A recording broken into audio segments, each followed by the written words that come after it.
우리가 한번 정년을 다시 한번 생각해 봐야 됩니다. 정년이 있는 국가가 몇 개나 될까요? 사실 정년이 없는 국가가 이 지구상에 훨씬 많을 것입니다. 근데 100살까지 살 수 있는 시대에 좀 시대에 뒤떨어진 제도가 아닐까 생각합니다.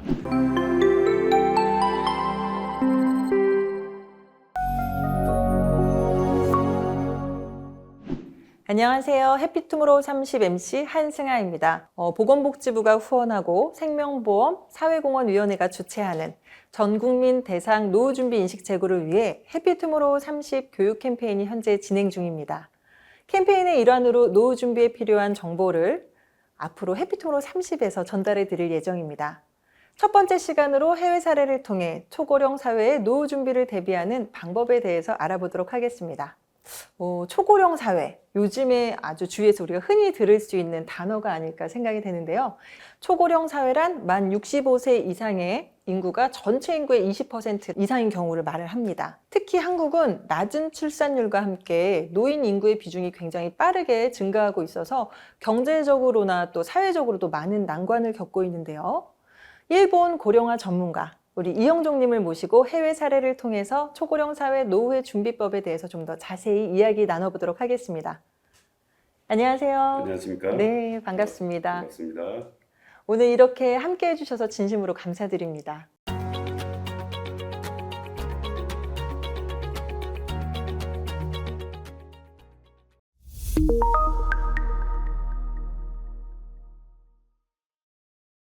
어, 2025년에 한국은 초고령 사회가 된다고 하는데요.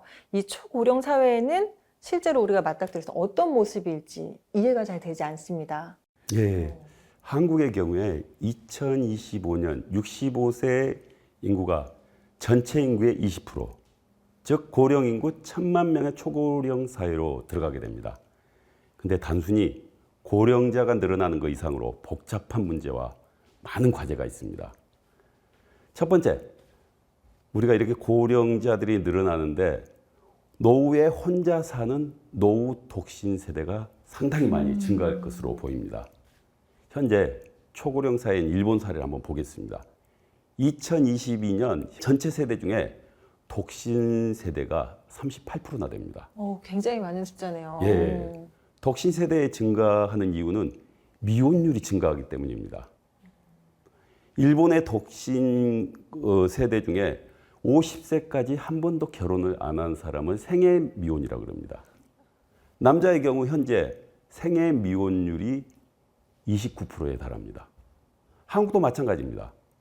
2024년 한국은행 조사에 따르면 생애 미혼율이 2013년 5%였던 것이 2023년 14%로 대폭 늘어납니다. 2020년 전체 미혼율이 31%에 달하고 있습니다.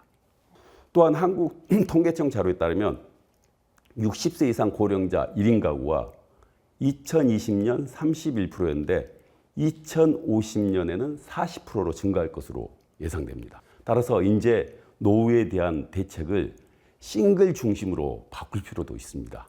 이 싱글 사회에 대비해서 사회 보장제들을 전반적으로 검토할 필요가 있고 개인적으로도 만일을 대비한 안전대책 그리고 개인의 어떤 자산관리 대책도 새롭게 손질해야 된다고 저는 생각합니다. 두 번째는 간병난민이라는 용어가 있는데요. 이것은 일본에서 자주 쓰는 말입니다. 일본에서 지금 일본의 치매 인구가 대폭 늘어나고 있습니다. 우리 한국도 마찬가지입니다. 실제로 일본에서는 도쿄 주변에 요양원이 부족한 현상이 지금 예상되고 있습니다. 왜냐? 도쿄 주변의 고령자들은 대폭 늘어나고 있는데 그 갈 수 있는 요양원은 한계가 있다는 거죠. 그게 일본에서는 지금 2025년의 문제라고 합니다. 2025년 문제라는 것은 일본의 단가의 세대가 75세 이상으로 진입을 하는데 75세 이후에 간병의 문제가 될 확률이 많다는 거죠. 간병난민이라는 것은 간병이 필요하지만 시설에서도 그리고 집에서도 간병을 받을 수 없는 사람이 많다는 거죠. 일본의 대표적인 요양시설로 특별 요양 노인홈이라고 있는데요. 재택 간병이 어려운 사람에게 입소해서 간병 서비스를 받을 수 있고 또 굉장히 인기가 높은 시설입니다. 이 시설에서 2022년 입소 대기자가 25만 명이나 됩니다. 그리고 2025년에는 800만 명의 단가의 세대가 75세 이상으로 진입합니다. 어떻습니까? 75세 이상으로 진입하면 치매에 걸릴 확률이 대폭 늘어납니다. 나이가 들수록 치매에 걸릴 확률이 상당히 높아지면서 이때 시설에도 재택으로도 간병을 받을 수 없는 사람이 늘어나는 게 이 간병 난민의 어떤 문제라고 여겨지고 있습니다. 한국의 치매 환자로 인한 간병 문제가 먼 나라의 문제가 아닙니다. 곧 우리가 닥칠 미래 문제입니다. 실제로 한번 보실까요? 한국의 중앙치매센터 조사에 따르면 2023년도 65세 이상 인구 중에서 98만 명이 지금 치매 인구로 추정되고 있습니다. 이 숫자가 10년 후에는 약 163만 명으로 전망됩니다. 바로 치매 사회를 대비한 국가적 대책이 필요한 시점입니다. 세 번째는 종활이란 현상입니다. 종활이란 말은 한자로 말하면 마무리할 종자, 활기차단 할 때 활자를 쓰는 의미에서 이게 종활이라고 좋은 이게, 의미네요. 예, 좋은 의미입니다. 이 종활의 의미는 일본어로 슈까찌다 그럽니다. 슈까찌. 사람의 마지막 죽음을 활기차게 준비한다는 그런 뜻입니다. 이 용어가 2012년 이후에 일본에서 아주 유행하는 하나의 신조어가 됐습니다. 현재 초고령 사회를 흔히 출생하는 아이는 적고 사망하는 사람을 많은 사회를 소산다사시대라 그럽니다. 적게 태어나고 많이 돌아가신다. 그런 뜻인데 한국을 한번 보겠습니다. 한국의 경우 2023년 출생자가 23만 명이고요. 사망자는 35만 명입니다. 예, 역전됐습니다. 우리가 어렸을 때는 오히려 태어난 아이들이 많고 그쵸. 사망한 사람이 적었잖아요. 지금은 역전되는 거죠. 그만큼 인구가 자연 감소되고 있다는 뜻입니다. 그래서 이런 죽음을 둘러싼 의료 간병 문제, 그리고 앞으로 사망을 어떻게 대비해야 할지 그런 문제가 우리 지금 초고령 사회에 닥친 중대한 문제로 부각되고 있습니다. 그러면 전문가님께서 말씀하셨던 것처럼 노독신 세대가 증가하면서 최근 고독사 소식을 자주 듣게 되는 것 같거든요. 이 또한 초고령 사회에서 나타나는 부정적인 현상이 아닐까라는 생각을 해봅니다. 예, 그렇습니다. 혼자 사는 사람이 늘어나면서 쓸쓸하게 삶을 마감하는 것을 고독사라고 하는데요. 이런 고독사가 크게 증가하고 있습니다. 하나 예를 들어보겠습니다. 2010년경에 일본에서 단가의 세대, 즉 우리나라의 베이비부머 세대와 같은 격입니다. 이런 세대가 대폭 퇴직을 하면서 대량 퇴직을 하면서 고독사 문제가 사회적 문제가 되었습니다. 그런데 최근 한국에서 똑같은 현상이 발생하고 있습니다. 그래서 2022년 보건복지부에서 고독사 실태 조사를 했는데 약 3,200명이 고독사로 지금 돌아가셨습니다. 근데 이 중에 80%가 남성입니다. 그리고 그 중에 50, 60대가 60%를 차지합니다. 왜 그러냐? 퇴직 후에 사회하고 단절되면서 사회에서 역할을 찾지 못하는 사람이 그만큼 증가하고 있다는 뜻입니다. 그런 분들이 고립돼서 집에서만 생활하면서 어떤 자기 역할을 못하고 삶의 가치를 찾지 못한다는 하나의 반증입니다. 이렇게 사회적 고립은 건강 위험을 높인다는 연구 결과도 있습니다. 예를 들면 사회적으로 고립되면 사망 위험이 2배가 증가한다는 것입니다. 그리고 사회와 연계가 떨어지면 뇌졸중, 심장병, 치매에 걸릴 확률도 대폭 높아진다고 합니다.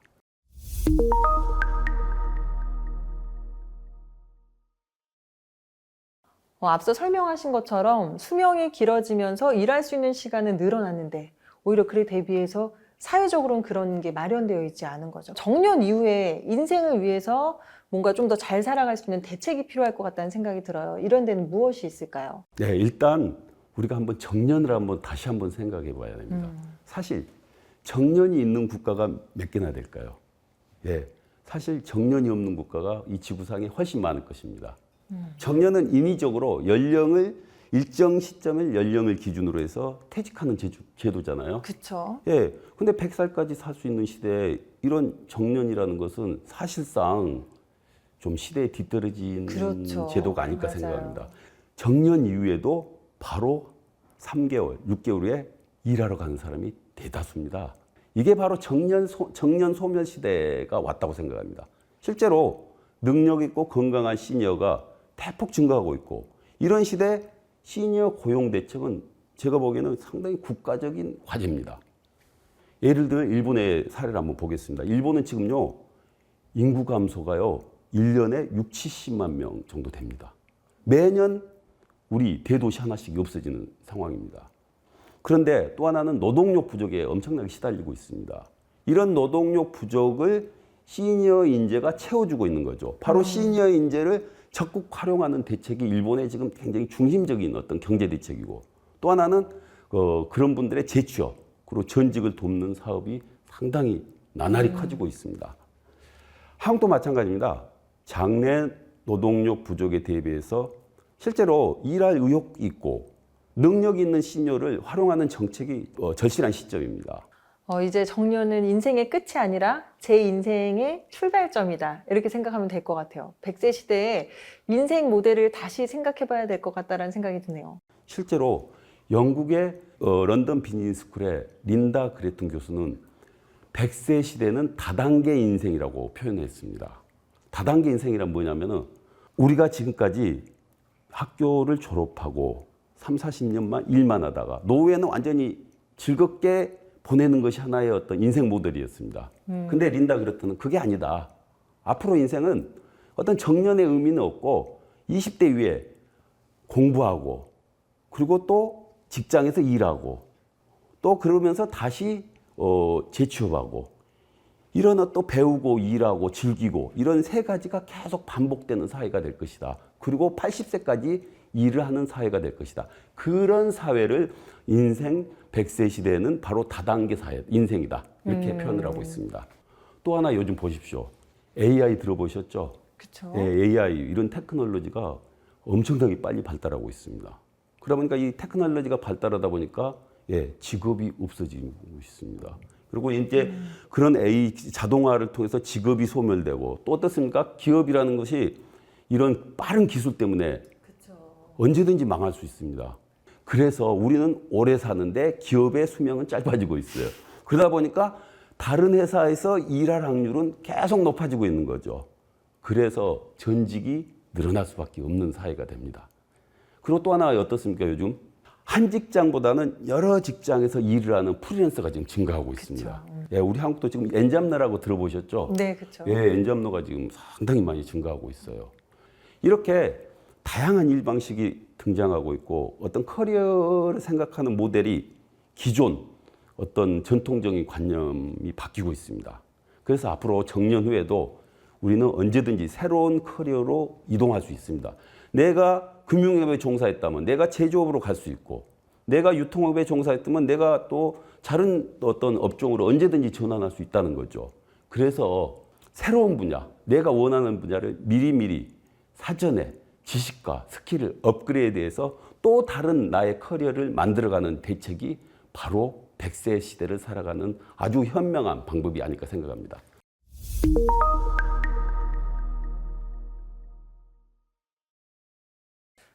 그렇다면 인생 100세 시대, 이 초고령 사회에 접어들면서 기간도 늘어났고 일도 계속해서 바뀌게 될 수 있는데, 우린 여태까지 평생 직장을 꿈꾸면서 고정적인 수입이 있었잖아요. 하지만 이제는 직업에 따라서 수입이 변동이 있을 수 있고, 그렇죠? 그러면은 이제 나이는 들어가는데 내가 가지고 있는 이 자산을 관리를 굉장히 잘해야 될 것 같다는 생각이 들어요.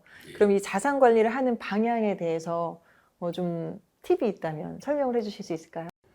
길어진 인생에서 노후 소득이 부족한 게 결정적으로 빈곤의 원인입니다. 65세 퇴직 세대가 연금 소득 외에 다른 소득이 없고 생활비에서 매달 50만 원 정도가 부족하다고 한 상태에서 30년을 살아야 한다는 것을 가정해 보면 그것만 해도 노소득 부족액이 1억 3천에서 2억이 부족합니다. 단순히 50만 원이 월별로 부족해도. 물론 어떤 사람은 더 우아하게 살 수도 있고, 어떤 사람은 좀 지출을 아주 줄이면서 어떤 생활을 한 사람도 있을 겁니다. 그래서 이제 그런 부족액은 세대마다 달라질 수 있어요. 그래서 더 많은 노후 자금이 필요하고, 앞으로 자산 수명을 어떻게 늘릴까 하는 그런 대책이 정말 말씀하신 대로 중요합니다. 길어지는 수명을 감안해서 우리가 받는 국민연금, 공무원연금 등 공적연금 수령액 이외에 필요한 금액을 산출해 봐야 됩니다. 현역계는 일찍부터 충분한 자금을 마련하고 적은 금액이라도 계속 자산을 적립하는 자세가 중요합니다. 그럼 투자를 하려면 자산을 늘리려면 공부를 해야 되겠죠. 그래서 금융과 관련된 경제 지식을 축적해 가면서 그리고 자산과 수익과 지출 상황을 점검하고 그리고 장기적으로 인생 계획과 재무 계획을 세우고 그 계획에 맞춰서 장래 수익과 지출 상황, 적립할 자산을 계속 점검해 나가는 것이 중요합니다.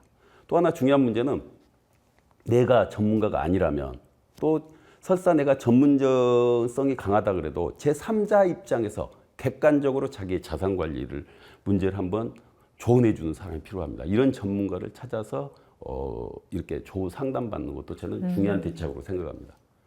그 다음으로는 퇴직 전후기에 해당합니다. 바로 50대에서 정년 시점이 50대라고 보면 되겠죠. 이 시기에는 금융자산을 일단 많이 확보해가지고 계획적으로 어떻게 자산을 인출할 수 있을까 이런 어떤 대책을 마련해야 되는 시점입니다.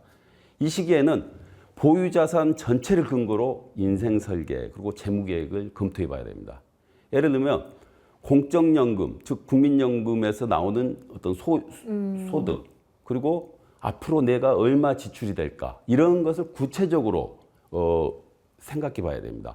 이런 어떤 소득이 얼마 들어오고 얼마가 나갈 때 내 목표가 보다 명확해질 수 있는 거죠. 그리고 또 하나는 자산과 부채 등이 얼마인지 명확히 파악하고 노후 생활에 충분한 자금을 확보 있는지를 명확히 따져봐야 됩니다. 또한 퇴직 후에 20, 30년의 인생 시간을 고려해서 이 시기에도 장기적으로 자산 운용을 할 수가 있습니다.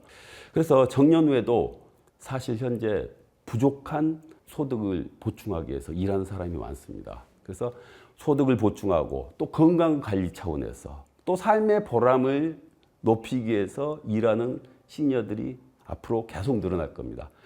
그리고 마지막 고령계 자산 관리. 이것을 지금 아무도 말하지 않고 있어요. 어떻습니까? 우리가 70대 정도 들어가면 아픈 분들이 늘어나요. 간병 확률이 높아진다는 거죠. 그래서 이 간병 확률이 높아진 때를 대비해서 자산 관리 대책이 필요합니다. 그래서 이 시기에서 어떻게 하면은 내가 치매에 걸렸으면 어떻습니까? 자산 관리 할 수 있습니까? 예. 그렇죠. 자산 관리 할 수 없는 상황에 대비할 필요가 있습니다. 신체적으로, 정신적으로 이 자산 관리 못하면 어떻게 됩니까? 바로 의료비, 간병비, 또 요양원 입소 이런 중대한 문제가 있습니다. 그러니까 우리 지금까지 우리는 그런 문제를 생각하지 않았습니다. 그리고 또 돈이 있더라도 얼마나 더 연장될지 그런 것도 종합적으로 점검해야 됩니다. 또 하나 중요한 게 있습니다. 만약에 나를 대신해서 나의 돈 문제 그리고 나의 신체 상황을 도와줄 수 있는 사람이 필요합니다. 이런 제도가 있습니다. 성년 후견 제도입니다. 성년 후견 제도를 우리나라는 지금 현재 많이 활용하지가 않는데요. 앞으로 이 초고령 사회는 그런 고령자들이 인지 기능이 떨어졌을 때 자산 관리를 도와주는 그런 성년 후견 제도가 앞으로 활성화될 수 있도록 해야 됩니다.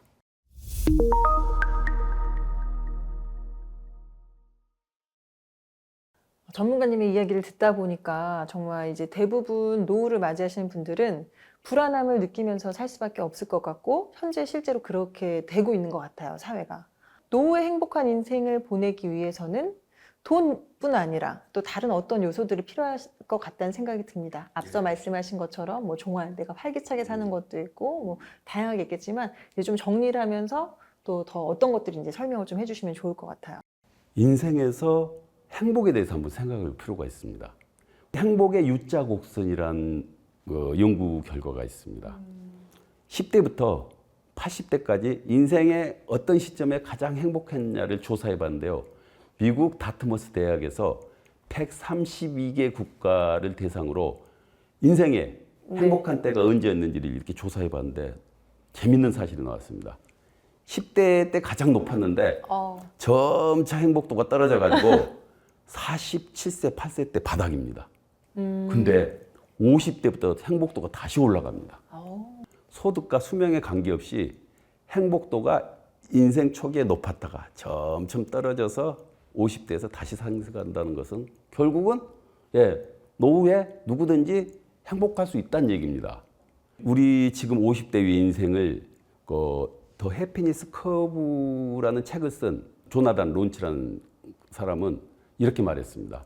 50대 이후 행복이 높아지는 것은 젊은 시절에는 인생의 만족보다는 기대를 많이 하는 거죠. 인생의 기대를 낮추면 현실에 행복감을 느낄 수 있다는 이것은 제가 봐도 진리에 가깝습니다.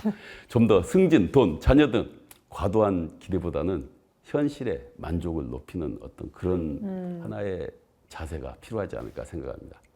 또 하나의 재밌는 사례를 들어보겠습니다. 1940년부터 75년 이상에 걸쳐서 하버드 졸업생 824명을 대상으로 추적 조사를 해봤어요. 이 하버드생들이 어떻게 살고 있고 어떤 노후를 보내고 있는 그런 조사를 해봤는데 무려 2년마다 상세하게 설문조사해보고 또 인터뷰도 했어요. 그래서 이런 조사를 했는데 하버드대 출신 중에서 좋은 교육을 받고 경제적으로 풍요하고 그리고 머리가 좋은 사람이라도 노후에 행복한 노후가 보장되지 않았다는 것이 드러났습니다. 설사 불우한 성장 과정을 겪더라도 노후에 행복하게 지는 분들이 의외로 많았습니다. 이런 걸 종합해 보면 행복하고 건강한 노년을 보낼 수 있는 것은 바로 지적 능력, 풍요로운 경제, 그리고 지위가 아니라 사회에서 좋은 인간관계를 형성하는 것이 바로 행복의 하나의 중요한 방법이라는 것을 이 책은 지적하고 있습니다.